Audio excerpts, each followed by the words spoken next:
저번 주에 청년들은 양구 땅으로 갔었습니다. 양구 땅에 가서 하나님께서 허락하신 시간을 구분하는 방법들을 저희는 훈련하고 왔습니다. 그 양구에서 있었던 3일 동안의 시간을 잠시 소개하도록 하겠습니다. 저희는 6개 팀으로 나뉘어져서 양구 땅에서 하나님의 복음을 증거하며 왔는데요. 첫 번째로 여러분들께 소개해드릴 팀 이름은 도배팀입니다. 도배팀은 총 9명으로 구성되어서 움직여지기 시작했는데요. 3일 동안 몇 개의 집을 도배했을 것 같습니까?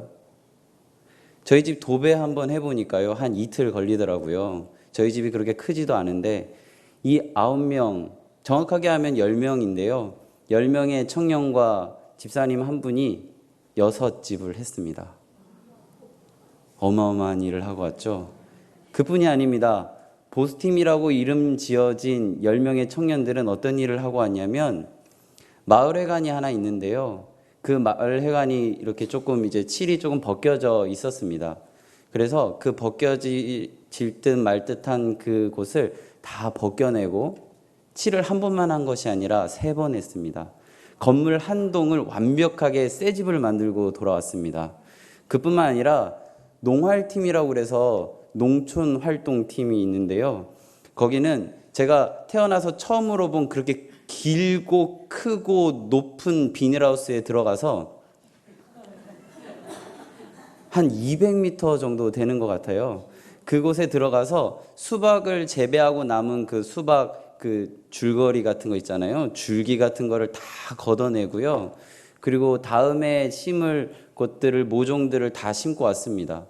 그곳에서 잘은 모르겠지만 젊기에 견뎌냈을 것 같은데요. 한 35 이상이 들어갔다면 3시간을 견디지 못했을 그런 비닐하우스의 그 온실 속에서 우리 젊은 청년들은 3일 동안 그 시간을 하나님께 드렸습니다.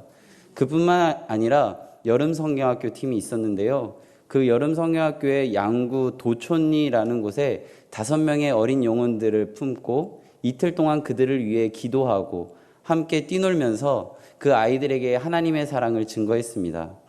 이뿐만이 아닙니다.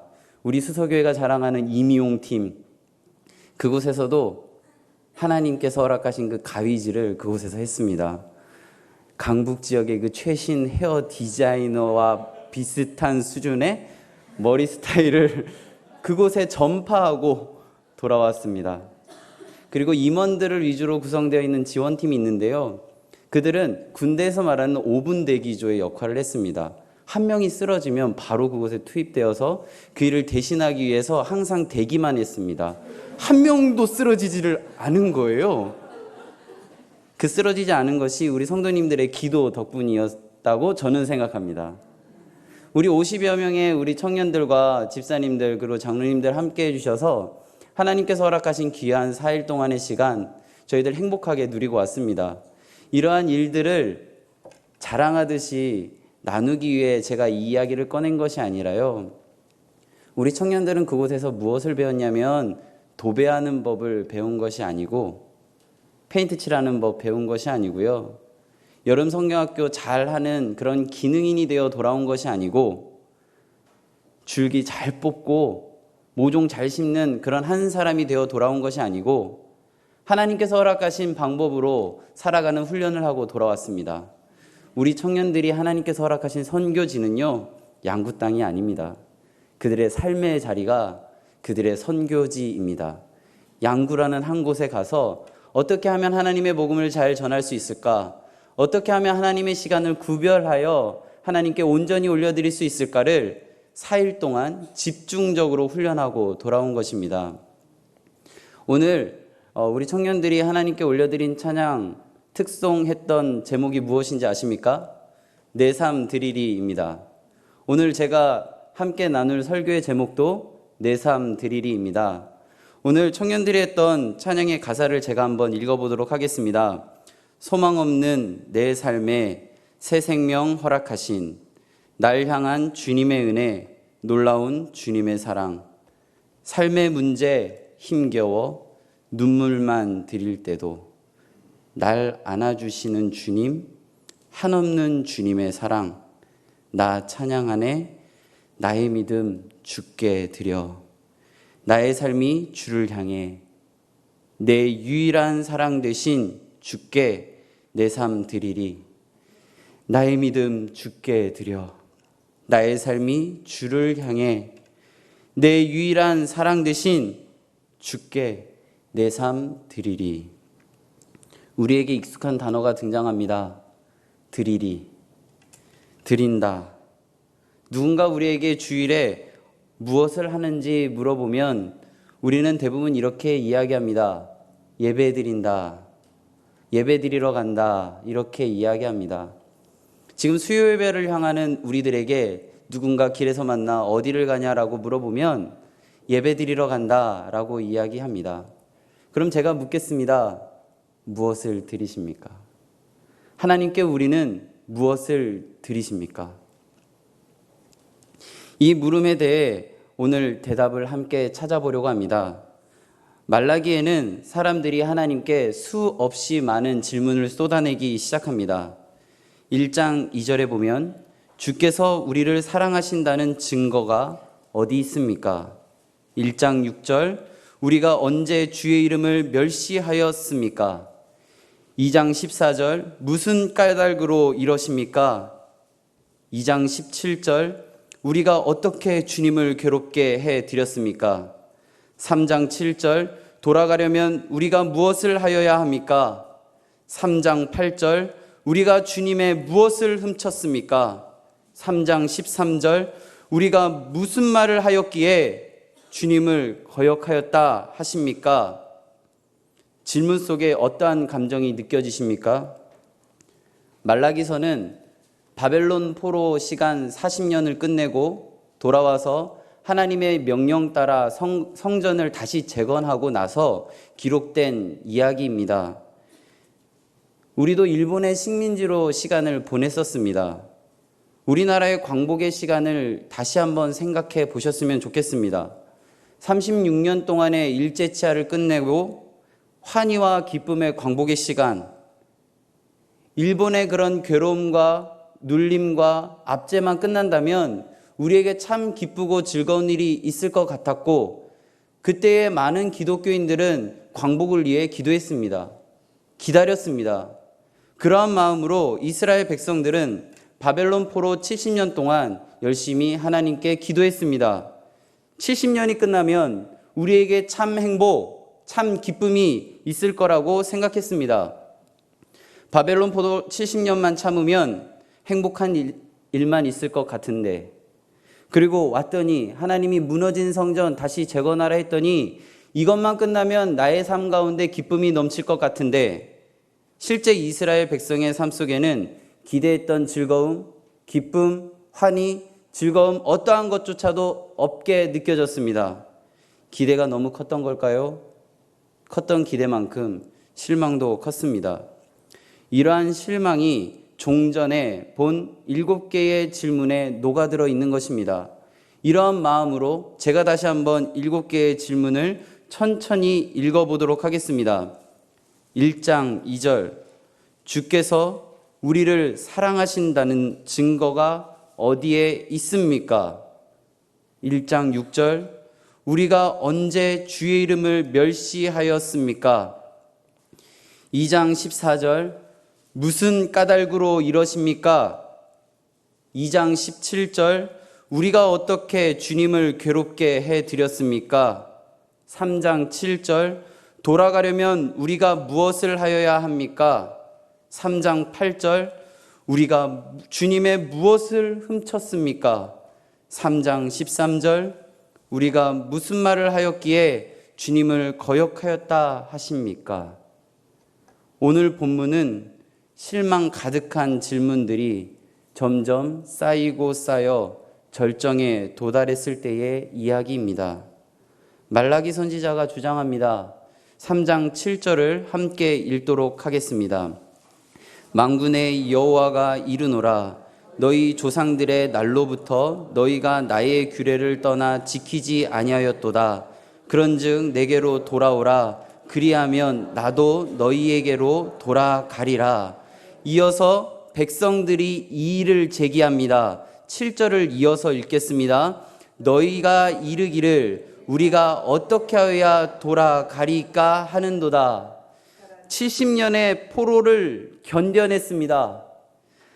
하나님께서 성전 다시 재건하라 했기에 재건했습니다.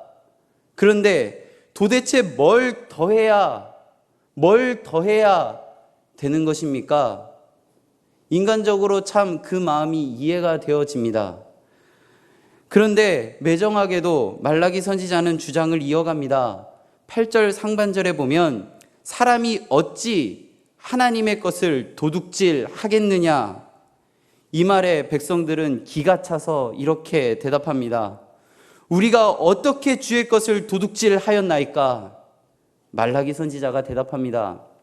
이는 곧 11조와 봉헌물이라.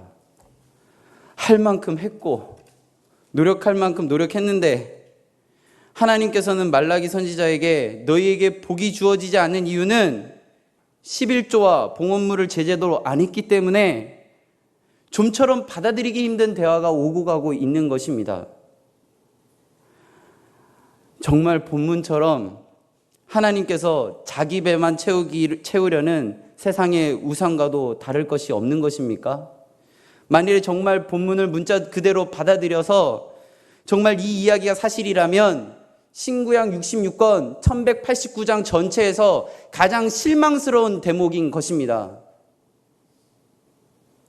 온 우주 만물을 창조하신 하나님께서 그 돈 몇 푼 때문에 자신의 아들을 십자가에 달려 돌아가시기까지 했던, 그렇게 우리를 사랑했던 하나님께서 그 돈 몇 푼 때문에 우리에게 주기로 결정한 복을 하나님께서 안 주셨을까요? 그렇지 않습니다. 그렇다면 3장 8절에서 이야기하는 정말 우리를 기가 막히게 하는 11조와 봉헌물은 무엇을 이야기하고 있는 것일까요? 창세기 28장에 보면 야곱이 형 에서의 그 추격을 쫓아 도망가고 있습니다. 하란을 향해 가고 있었는데요. 그때 베델이라는 곳에 멈춰서 이렇게 이야기합니다. 하나님, 제가 평안히 아버지의 집으로 돌아갈 수만 있다면, 제가 평안히 저의 고향으로만 돌아갈 수 있다면 제가 이 세 가지를 꼭 지키겠습니다 라고 이야기합니다. 첫 번째는 여호와가 나의 하나님입니다. 두 번째는 내가 세운 이 기둥이 하나님의 집이 될 것입니다. 세 번째는요, 하나님께서 주신 모든 것이 하나님에게 허락되어짐을 믿고 제가 그것의 10분의 1을 하나님께 드리겠습니다. 11조는요, 어떠한 10분의 1의 소득세를 하나님께 드리는 것 아닙니다. 우리들의 그런 어떠한 소득의 일부를 하나님께 드리는 것 아닙니다. 11조는 하나님께서 나에게 주신 모든 것, 그 모든 것이 허락되어짐을 인정하는 위대한 신앙의 고백인 것입니다. 그 위대한 신앙의 고백을 지금 말라기서가 기록되어지는 이스라엘 백성들이 못하고 있는 것입니다. 왜일까요? 할 만큼 했는데, 내가 정말 할 만큼 했는데, 70년 동안 견뎠는데, 돌아와서 성전 지으라고 해서 성전 지었는데, 물론 바벨론 포로로 있을 때 바벨론이 조금 지원해 줬다라고 성경은 기록하지만 학개서에 보면 너희들이 뒷산에 가서 나무를 하고 와라, 성전 지어야 되니, 그 말을 볼 때 이스라엘 백성들은 모든 전심과 전력을 다해 성전을 재건했던 것 같습니다. 정말 하나도 없이 다 하나님께 바쳤는데, 될 줄 알았는데, 나의 계획으로는 이 정도면 된 것 같았는데, 아니 나의 신앙의 열심으로는 이 정도면 될 거야만 했는데 안 된 것입니다. 잠언 16장에 보면 사람에게는 많은 계획이 있지만 그것을 이루는 분은 하나님 한 분입니다. 근데 우리의 노력이 들어가기 시작하면 하나님이 이루는 것이 아니라 우리의 노력이 이루는 것 같은 그런 착각을 하게 됩니다. 하나님께서는 이러한 이스라엘 백성의 마음을 이해하셨던 것 같습니다. 3장 6절에 보면 하나님께서는 이렇게 이야기하십니다. 나 여호와는 변하지 아니하나니 그러므로 야곱의 자손들아 너희가 소멸하지 아니하느니라. 나 변하지 않는다. 나 너희들과 함께한 약속 절대 잊어버리지 않는다. 민수기서에 보면 민수기 23장 19절에 이렇게 이야기합니다. 하나님은 사람이 아니시니 거짓말을 하지 아니하시고 인생이 아니시니 후회가 없으시도다. 하나님께서는 거짓말을 하지 않으십니다. 후회하지 않으십니다. 변하지 않으십니다. 그런데 우리가 변하는 것입니다. 내가 이 정도 했는데, 이 정도 했으니까 좀 덜 드려도 되겠지. 이 정도 했으니까 이거 정도는 안 해도 되겠지. 이게 있어야 내가 살 것 같은데. 그때 하나님께서 말라기 선지자를 통해 이렇게 이야기하십니다. 우리 3장 10절 말씀을 같이 읽도록 하겠습니다. 읽기를 시작합니다. 만군의 여호와가 이르노라. 너희의 온전한 11조를 창고에 들여 나의 집에 양식이 있게 하고 그것으로 나를 시험하여 내가 하늘문을 열고 너희에게 복을 쌓을 곳이 없도록 붙지 아니하나 보라. 제가 다시 한번 읽어보겠습니다. 우리의 온전한 삶의 고백을 하나님께 드리기를 힘씁시다. 삶을 하나님께 드립시다. 이렇게 드리는 일로 성경에 기록되어 있듯이 하나님을 시험하여 하나님께서 하늘문을 열고 우리에게 쌓을 곳이 없도록 복을 부을 것을 기대합시다. 무디가 이렇게 말했습니다. 성경은 우리에게 정보 제공을 위해 주어진 것이 아니라 변화를 위해 주신 것이다. 오늘 본문은 어떠한 역사적 한 장면, 어떠한 수십 년 전의 한 순간을 기록한 것이 아닙니다. 오늘 이 자리에 있는 우리에게 하나님께서 변화를 요청하시는 본문입니다. 바벨론 포로 70년을 견디고 마지막 힘을 내어 성전을 재건했지만 기대와 다른 상황에서 실망했던 이스라엘 백성의 모습이 우리 안에 있지는 않습니까? 사람에게 많은 계획이 있지만 그것을 이루시는 분은 여호와 하나님 한 분밖에 안 계심을 잊어버리지 마시기 바랍니다. 삶을 하나님께 드림으로 나의 기준이 아니라 하나님의 인도하심에 순종하는 삶을 살아내시기 바랍니다. 눈에 보이지 않고 손에 잡히지 않는 길을 하나님 등에 업혀 하루하루 살아가는 하나님께 드려지는 삶을 살아내시기 바랍니다. 갈라디아서 2장 20절에 내가 그리스도와 함께 십자가에 못 박혔나니 그런즉 이제는 내가 사는 것이 아니요 오직 내 안에 그리스도께서 사시는 것이라. 이제 내가 사는 것은 나를 사랑하사 나를 위하여 자기 자신을 버리신 하나님의 아들을 믿는 믿음 안에서 사는 것이라. 막연하고 막막하고 도저히 돌파구가 없는 삶 속에서 하나님께 삶을 드림으로 시험해 보시기 바랍니다. 하늘 보좌에 전심으로 삶을 드리기 바랍니다. 그때 하나님께서 하늘문을 여시고 부어주시는 복이 있는지 없는지 시험해 보시기 바랍니다. 하나님은 우리 모두가 행복하고 기쁜 삶 살아가기를 어느 누구보다 어떤 존재보다 더 간절히 원하고 계시다는 사실 우리는 꼭 기억해야 합니다. 십자가의 도가 멸망하는 자들에게는 미련한 것이지만 구원을 받는 우리에게는 하나님의 능력입니다.